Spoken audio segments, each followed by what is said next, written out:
And now, after this awesome talk with Rachel Williams, I would love to introduce you to our first panel of the day. And I love this panel because it's full of amazing women. The title of the panel is Community Leading Entrepreneurship. And we have, as a moderator, Karla Chaman, from founder of Ñustas. We have Gabriela Chávez López, president of the Latina coalition in Silicon Valley. We have also Deldelp Medina, executive director of Black and Brown Founders. And also Vanessa Ronho, CEO of Roanhorse Consulting LLC. How's everyone today? Feeling good. Good. Hey, Deldelp. How are you? Long time no see. Sí, ¿cómo estás? It's good to see you. Muy bien, yeah, muy bien. It's a pleasure to have all of you here today. Thank you for the invitation, Micah. Quite exciting to be here. I know that we're waiting for Vanessa, another panelist, but I don't know, Karla, because you know we have time constraints in this big event. If you want to actually start introducing and sharing a little bit the bios of our panelists. Absolutely. So you just mentioned the name, so I'm going to reverse. I'm not going to mention the name. I'm going to describe and then mention the name, okay? So she is... By the way, I love the glasses, just to let you know. Just for you. So, good morning, good afternoon, everyone. Thank you for following us in this, what promises to be a very interesting panel. So she is a charismatic social entrepreneur, energized and inspired by pioneers and leaders of social change. She is the current president of the Latina Coalition of Silicon Valley, a community-based organization that develops and strengthens the power of Latinas to advance their collective success through sisterhood, leadership, and civic management. She is Gabriela Chávez López. Hi, Gabriela. Thank you for being with us today. Hello, Karla. Thank you so much for having me. She is a thinker, leader, and speaker. She has worked on creating systems for equity in the startup ecosystems for the last 9 years. She is the executive director of Black and Brown Founders, an NGO that provides community education and access to Black and Latinx entrepreneurs, allowing them to launch and build tech businesses with modest resources. I am referring to Deldelp Medina. Hello, Deldelp. Buenos dias, buenas tardes, good afternoon, everybody, for those of you that are in Europe and other places, and good morning for the rest of you who are here in the West Coast. Thank you for having me, Karla. Thank you so much. And now, the last but not least, she is a problem solver committed to creating impact mechanisms to achieve environmental, social, and economic change. She is the CEO of Roanhorse Consulting, which is tell me if it is correct, it's kind of a group of reflection led by indigenous women. And she has been awarded with several mentions, awards, and she is Vanessa Ronho. Hello, Vanessa, how are you? Yeah, I'm very well. Thank you so much. I'm so glad to be here with this group of people. Thank you. So let's start. This is a very interesting topic, very interesting session. And let me start by asking each of you a basic, which might seem a simple question, but we know that it is not. And it is about your own definition of entrepreneurship. Because sometimes we tend to think about entrepreneurship as a label. I tend to think that it is a mindset. It does not matter where we are located, private sector, NGO, public sector, or being an entrepreneur itself or ourselves, but the definition and what makes us really an entrepreneur is the spirit, the essence of who we are. So let me turn to Vanessa, if it is okay with you. Let's start with you, Vanessa, then we move to Deldelp, and then Gabriela. Hope it's okay with you. Okay, Vanessa, please. Yes, of course. Thank you. I think entrepreneurship for me has been a really new word. So still trying to wrap my own head around how that resonates. For the work that we do here, mostly in North America, around indigenous entrepreneurship or indigenous like economies, actually the word entrepreneurship doesn't really connect. It doesn't really resonate. Rather, things like leader and, simply just business owner makes sense. But when you speak about it in that sort of broader idea around the mindset, I think as First Nations or indigenous communities to this place, the idea of being flexible and innovative and forward thinking and problem solving, it very much is part of I think the founding of this place in terms of ancestral knowledge, ancestral wisdom. So for me, entrepreneurship, when I think particularly about indigenous business, is really about how we see the world around us from the bringing our ancestors with us so that we can be good ancestors for the future. And then entrepreneurship is just part of that continuum of thinking. So it's not as defined, and it's definitely, from my perspective, not a business specific term. It really is how do we continue to emerge into this next life, this next world? And I think the tenets of entrepreneurship and how people utilize that mindset is like part of our DNA. It's just who we are. We've lost maybe touch with it because of, other parts of colonization and capitalization in America, United States specifically, but it's coming back. So that would be my kind of sort of messy description of it.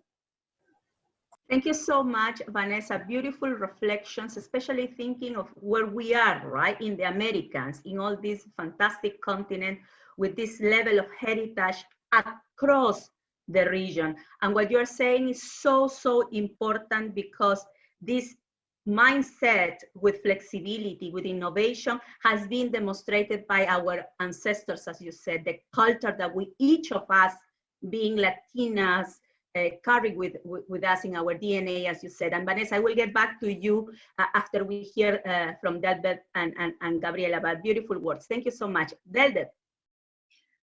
So first of all, I want to say thank you to all the organizers for putting this together, and more importantly to Micah for putting, thinking through. I really admire all three of you on this panel, and it's an honor to be able to talk about some of these concepts and ideas, but more importantly, the practices. Because to me, entrepreneurship is a practice, just like making sure that you're eating right and exercising and drinking water and taking breaks. It is a way of being. People have been, as Vanessa pointed out, trading and selling and engaging with each other in commerce throughout millennia, regardless of where you are or where your people are from. The word entrepreneurship, I think, is a fancy label that somebody slapped onto a set of practices to be able to justify things like being exploitative of people. We at Black and Brown Founders believe that entrepreneurship, or the practice of creating businesses around tech and tech-enabled businesses, is a way of engaging in this work in the 21st century within a context of before, people's tools were very different. Both my grandmothers had businesses, and I highly admire and loved my grandmothers and still love them to this day, even though they've passed. And I think about they would just have a libretita, they would have their little thing, and they would keep track of their numbers, right? They would be keeping track of what came in, what went out, who needed to pay them, who they've given credit to, because, they would fiar, fulanito de tal, he owes me money. I would go with one of my grandmothers door to door, knocking on doors, getting people to pay her because she had given them credit. And they were like, okay, I gave you credit. It's time for you to pay. Today is payday. I know you have the money. It taught me a lot about people and how people interact around that and how people interact around money. And so I think when I think of entrepreneurship, I as a friend used to say to me, like, it's a fancy French word that doesn't even exist in French anymore. And so I think, like, as a concept overall, it's something that I'm really excited to see that we get to redefine in a way that makes sense for ourselves and our communities.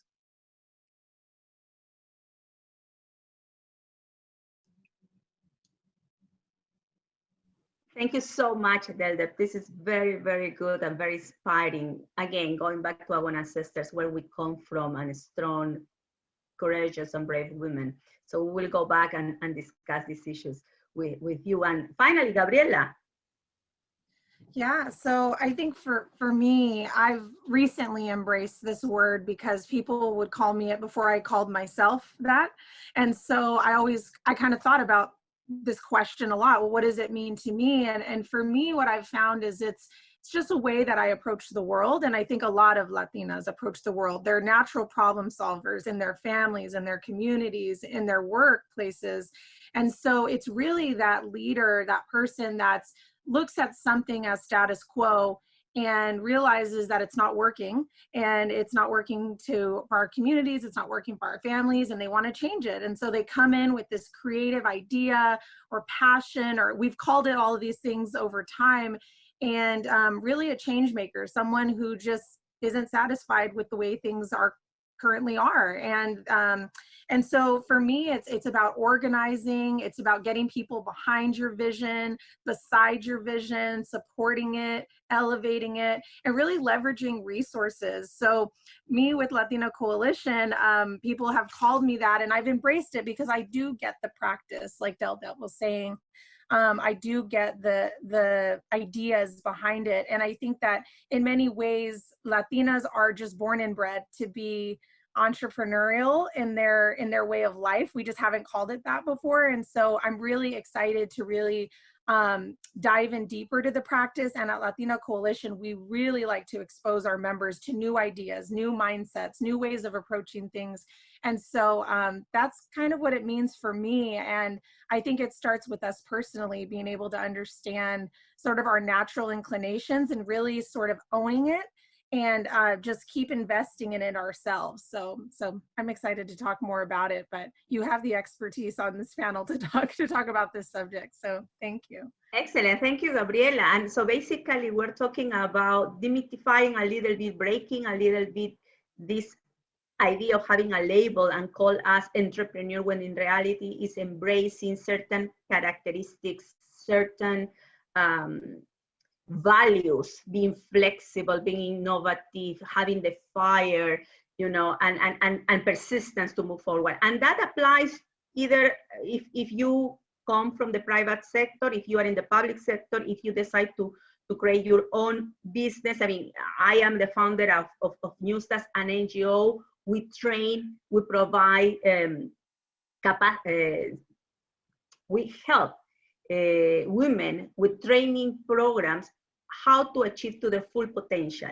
In that journey of how to achieve to the full potential, whatever that is, to work as a dependent or to work independently, those values that we are all discussing right now are more than ever present, because that is what is going to help you to make that jump and really find who you are and how to contribute to the society, how to contribute to your family, how to contribute to the organizations.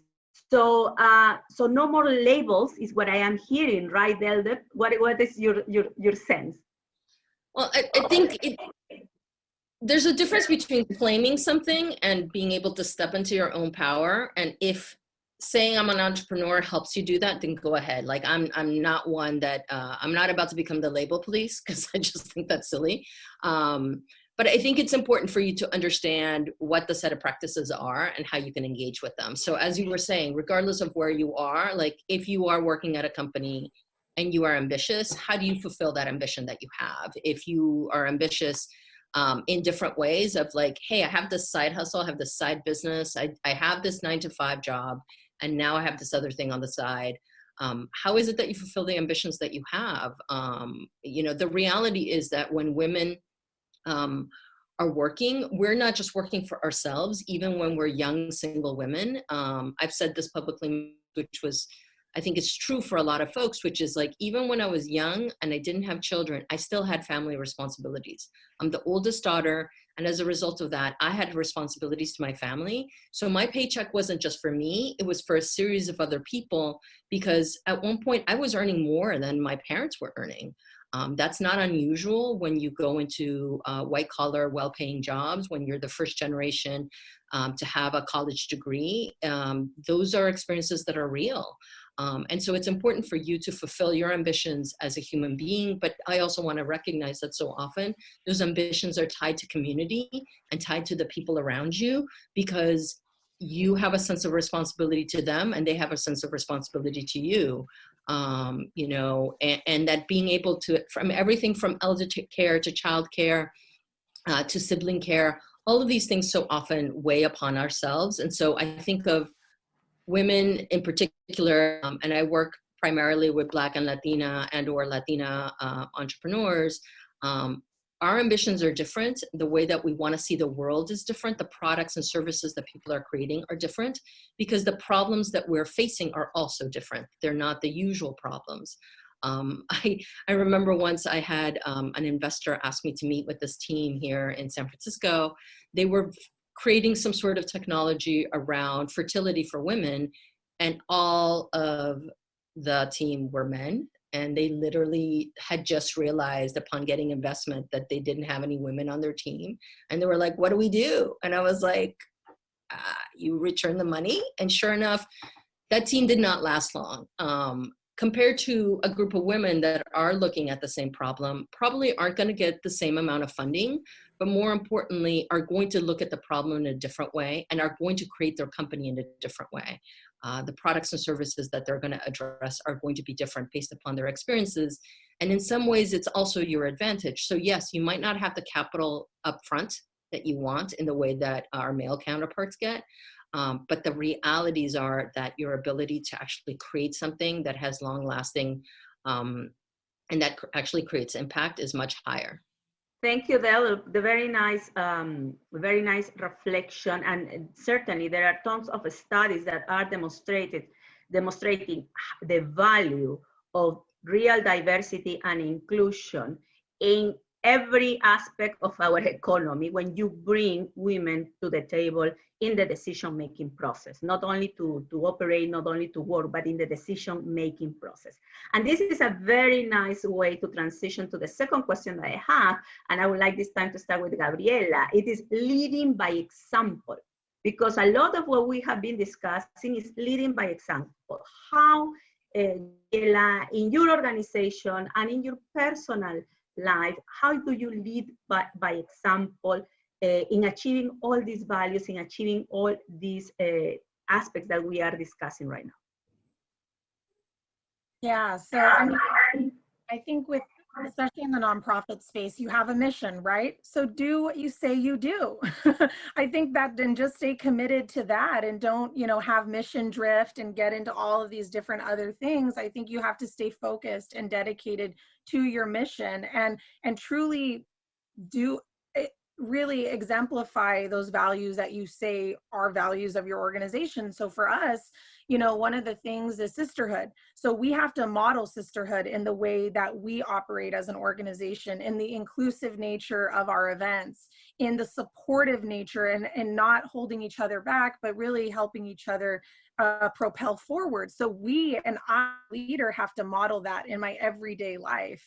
And so that's just something that you have to stay committed to, those values. Civic engagement. What does that mean? If we really engage in the community, that means that we're volunteering. That means that we're sharing opportunities to sit on boards and commissions, that we're making that information readily available, and not only to our members, but just to our greater community and our followers, and making it accessible. And then the leadership development piece. I mean, I myself have to push myself to develop in my own leadership and challenge myself and put myself in those uncomfortable positions that I might not be completely ready to do, but I feel like I have to just push myself. And so I think that as leaders and as professionals, we have to really model and exemplify that in which we seek to instill in others. And so that's one of the things for me, and also be open to feedback, right? And so I'm always like my name's Gabby, I talk a lot, and but I have to be really mindful and intentional about listening to the feedback that we get from our members, and really just encouraging this constant feedback loop and asking questions is something where I've grown a lot as a leader, and just really, you know, being very thoughtful and being very mindful of the feedback you're getting. You can do what you want with it. You have to distill it. It's not always good and relevant or even true, but I think that if you have like a trusted advisory group, you can bounce that feedback off of different folks. And so I just think you've got to start with yourself. That's all you can really control, and just be that model for others. And you know, I've heard a lot of great feedback from people that, you know, we're very collaborative. We're very, what was the word that I was looking for? We're very collaborative, and we're very inclusive. So I think as much as you invite others to join your space and not have this like deficit mindset, and just be like, there's abundance for all of us. There's so many Latinos to help in this valley. Like, we can all do it in different ways, and we can collaborate. I think that's something that, especially my generation as a millennial, we are so into collaboration. It's so natural for us.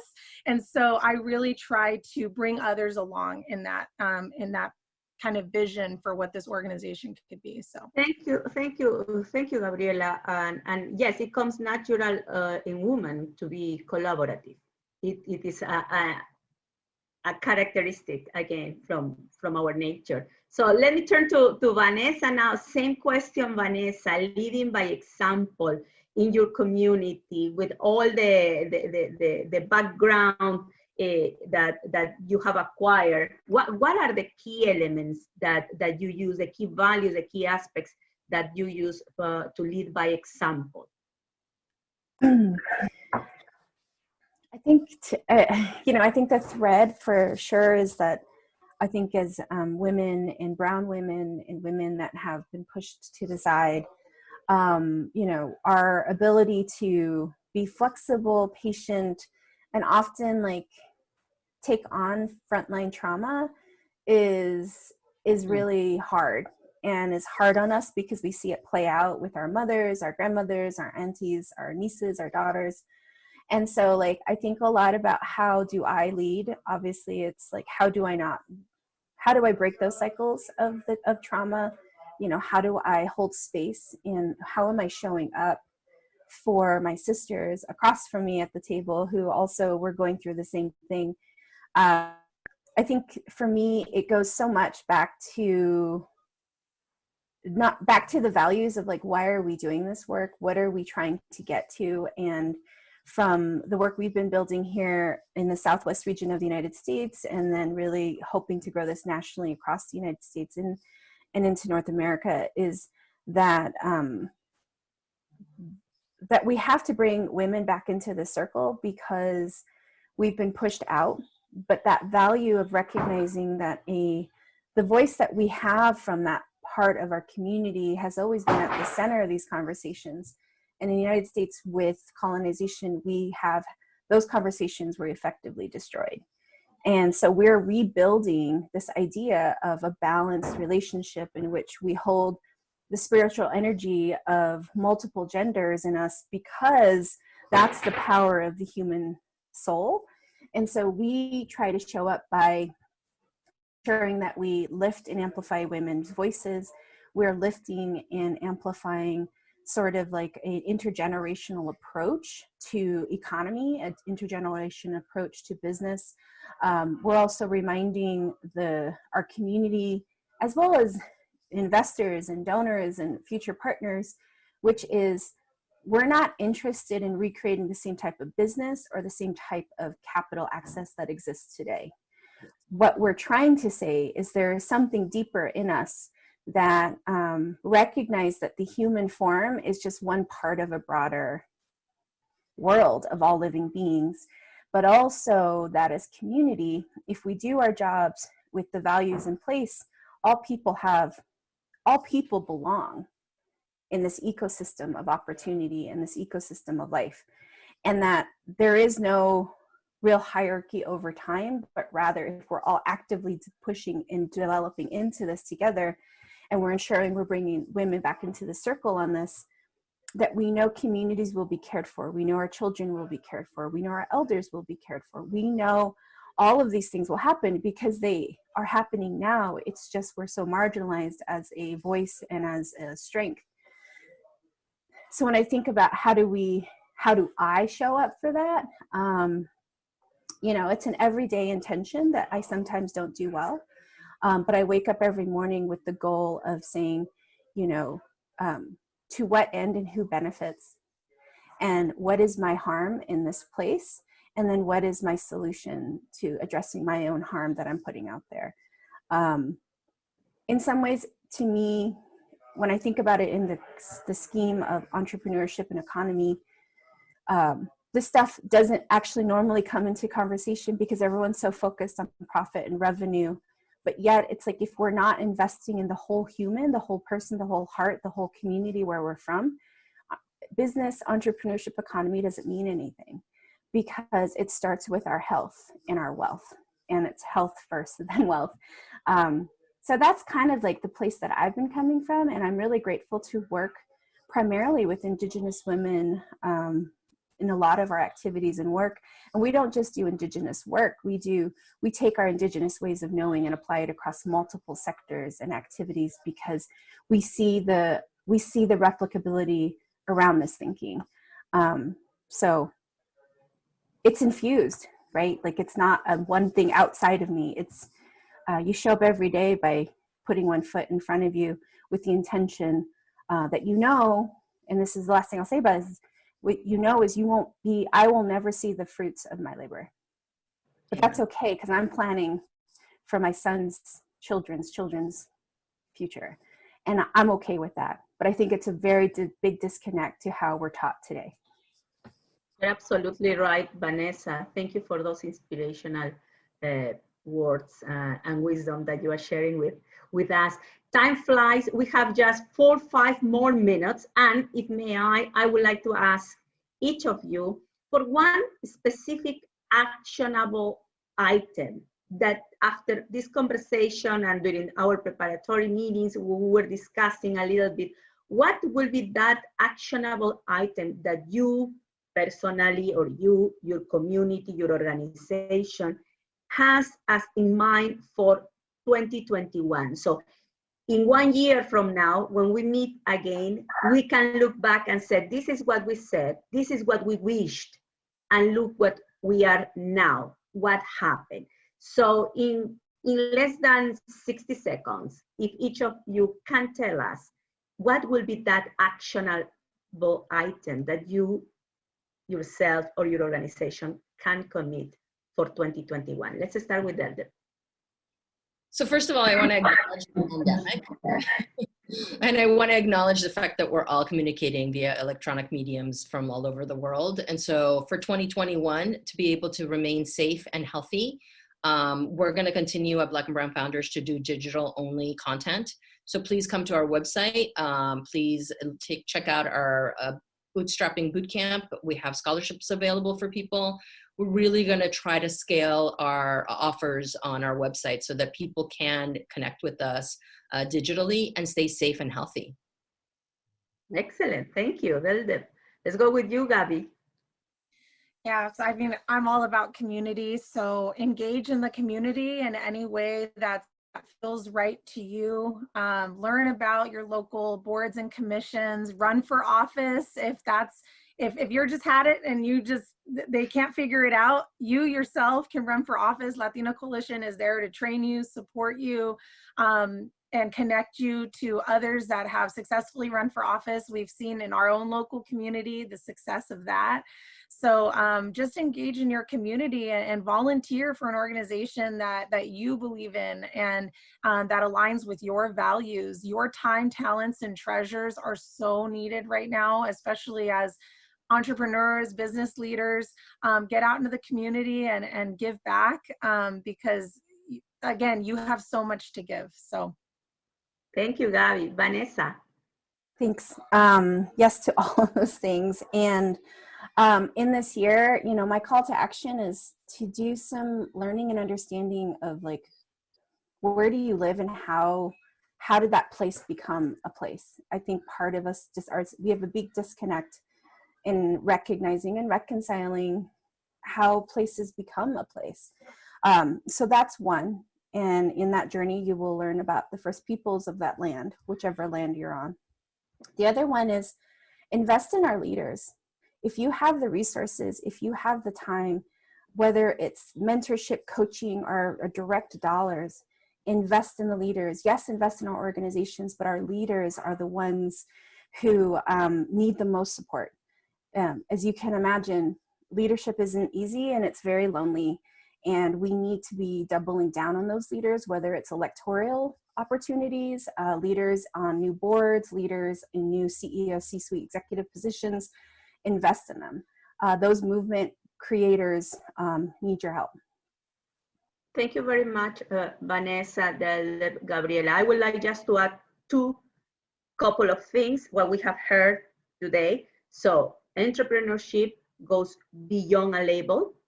It is embracing values. It is embracing certain characteristics that makes us successful in different aspects. Doesn't necessarily need to be business entrepreneurship. It could be in our role as a mother, as a daughter, as a spouse, or in our work environment, whatever that work environment is, public, private sector, NGO, association, whatever. So that is one big takeaway from today. And the second big takeaway, which is going back to Vanessa's point, right? Invest in leaders, invest in women, invest in girls. And that starts by ourselves, investing on ourselves. Because we cannot only expect that others do that job for us. We need to create opportunities, we need to be responsible, and we need to take whatever it is needed to really invest on ourselves. So I think that more or less captured the conversation today. Time flies, Micah. I'm sorry. I could stay here 1 or 2 more hours, but we can't.